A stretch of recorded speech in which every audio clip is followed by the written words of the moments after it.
এমন কোনো আম দেখেছ যেটা অন্ধকারে জ্বলে? চলো, তোমাকে নিয়ে যাই এক জাদুকরি রাতে, এক বিশাল বটগাছের তলায়।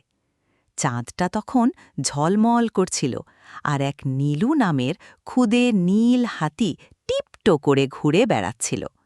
হঠাৎই একটা সবুজ তোতা পাখি ঝাঁপিয়ে নেমে এসে বন্ধু সুলভ স্বরে বলল, হ্যালো। একটু পরে এক কমলা রঙের শিয়ালছানা যোগ দিল, নরম ঝুঁটি নেড়ে খুশিতে। তারপর এলো এক ছোট্ট মেয়ে, তুলি, হাতে তার ছোট্ট ঝুড়ি। জোনাকিদের দিয়ে জোড়া এক খুঁটির চেয়ারের ওপরে বসেছিল পরী সোনা। সে ফিস করে বলল, চলো চাঁদ আম তুলি। এগুলো কিন্তু সাধারণ আম নয়, ওগুলো নরম বাতির মতো আলো ছড়াচ্ছিল। নীলু আলতো করে তুলিকে ওপরে তুলে দিল, আর টুপ টুপ মিষ্টি গন্ধের ফলগুলো পাড়তে লাগল।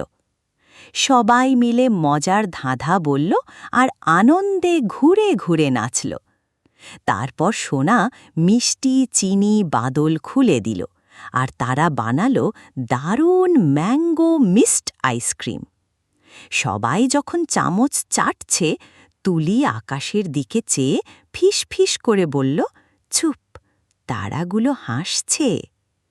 আরও এমন জাদুময় গল্প পেতে আমাদের চ্যানেলে সাবস্ক্রাইব করো।